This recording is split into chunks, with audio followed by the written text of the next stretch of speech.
15년 전 앞으로 다가올 세상에 대해 경고했던 마크 라이너스의 책 또의 멸종 예측은 빗나갔다. 전 지구가 같은 마음으로 노력한다면 1도씨 상승을 막을 수 있을 것이라 예측했지만 2015년 공식적으로 지구는 1도씨 상승했다. 나는 그렇다 치더라도 내 아이가 과연 이 지구라는 별에서 인간의 기대 수명을 채우고 살아남을 수 있을까? 2022년 세계적인 환경 저널리스트이자 사회운동가인 저자 마크 라이너스는 다시 한번 세계를 향해 경고를 한다. 최종 경고 6도의 멸종 시작하겠습니다. 1도씨 상승. 전 지구적인 지표면 평균 온도가 처음으로 산업화 이전 수준보다 1도씨 올라갔다. 오늘날의 지구는 지난 1만 8천년 사이 중에서 가장 덥습니다. 신석기 시대가 대략 1만 전쯤 되니 인간의 기록이 남아있는 역사 중 가장 더운 때라 볼 수 있죠. 북극의 빙하가 녹고 있다.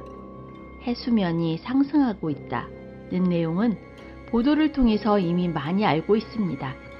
하지만 캘리포니아에서 발생한 기록적인 산불의 원인이 바로 이 빙하 때문이라고 연결짓기는 쉽지 않죠.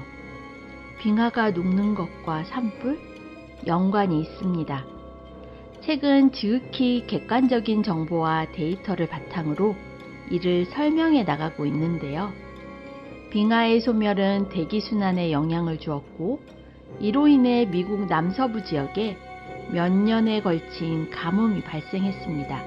산불이 나기 좋은 매우 건조한 상태를 만들었죠.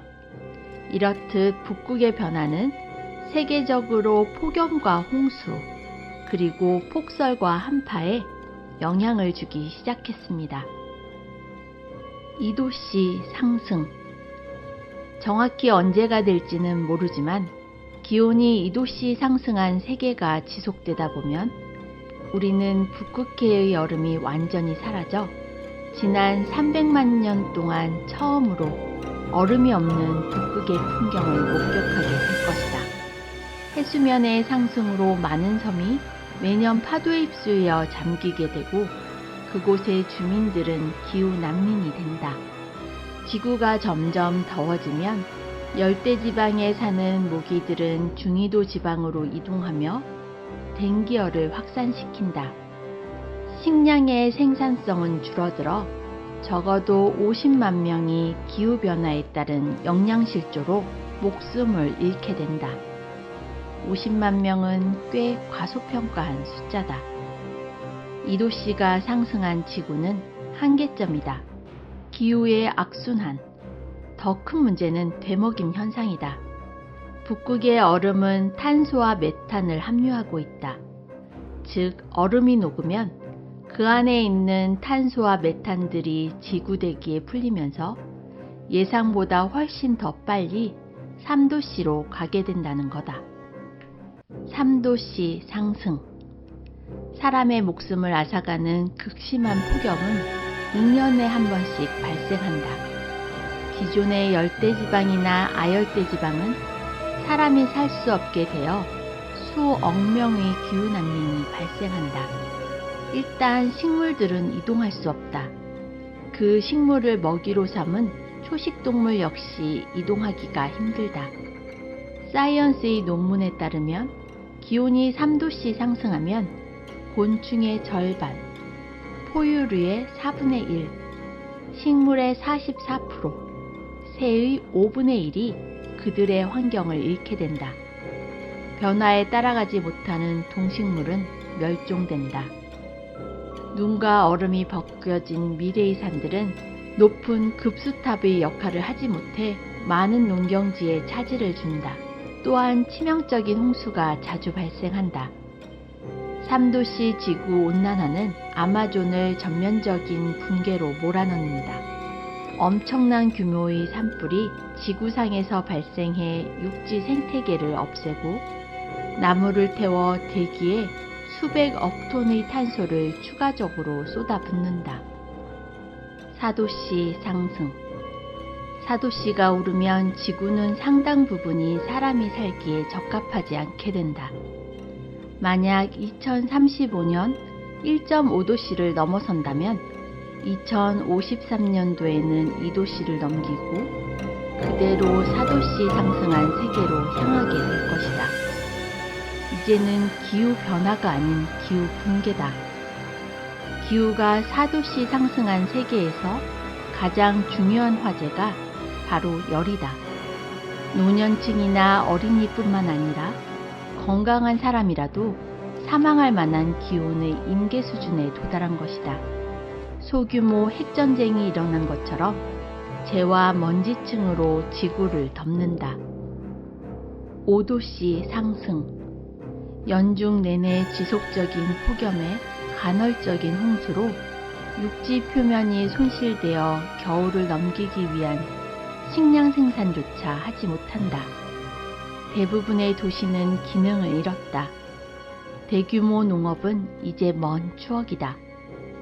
지구의 거주 가능한 공간 10분의 9를 잃었다. 그야말로 생지옥이다. 슈퍼 부자들을 위해 남겨진 생명 유지용 냉각 화합물을 장벽 안으로 지키고 굶주린 기후난민 가족들을 향해 기관총을 겨누고 싶은 사람이 우리들 가운데 얼마나 되겠는가. 하지만 어쩌면 누군가는 가능할지도 모른다. 살해 메커니즘.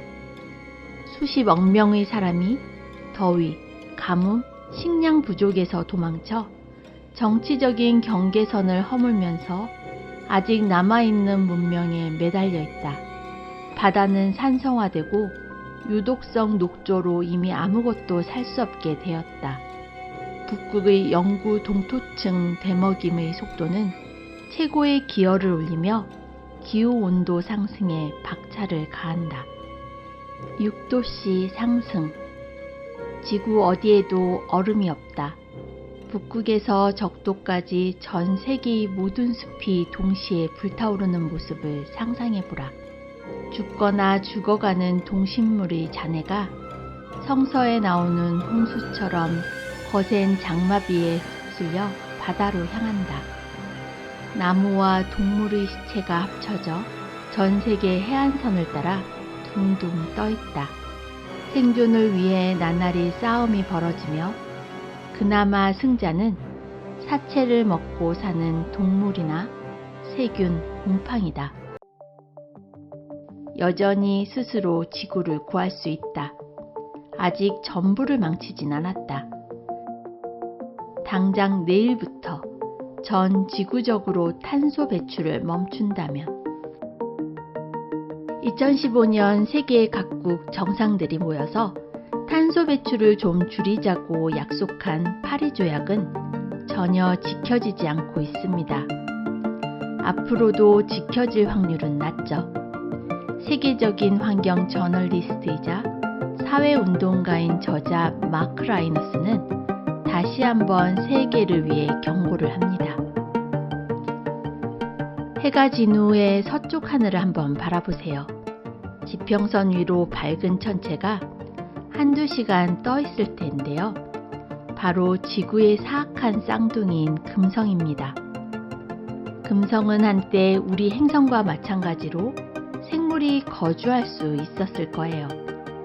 오랜 옛날에는 지구와 비슷한 양의 액체물도 있었을 거고요. 하지만 모두 알다시피 오늘날 금성은 견딜 수 없을 만큼 뜨겁습니다. 최근에 읽은 책 중에 가장 많은 이들에게 권하고 싶은 책입니다.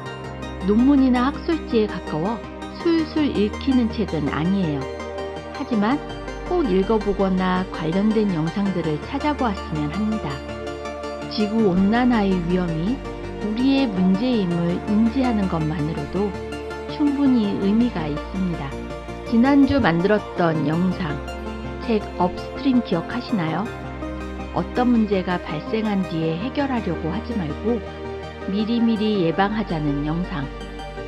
기후위기는 단순히 소 잃고 외양간 고치는 가벼운 문제가 아닙니다. 온난화 문제를 인지하고 있는 우리는 개인적인 작은 실천은 물론이고 환경을 망가뜨리고 눈앞의 이익만을 추구하는 국가와 기업을 향해 강력한 목소리를 내야 합니다. 나중이 아니라 지금 당장. 영상이 도움이 되었다면 탄소 배출은 줄이고 구독, 좋아요, 알람 설정으로 핀비의 사색 성장의 온도는 좀 높여주세요. 당신의 사색 성장을 응원합니다.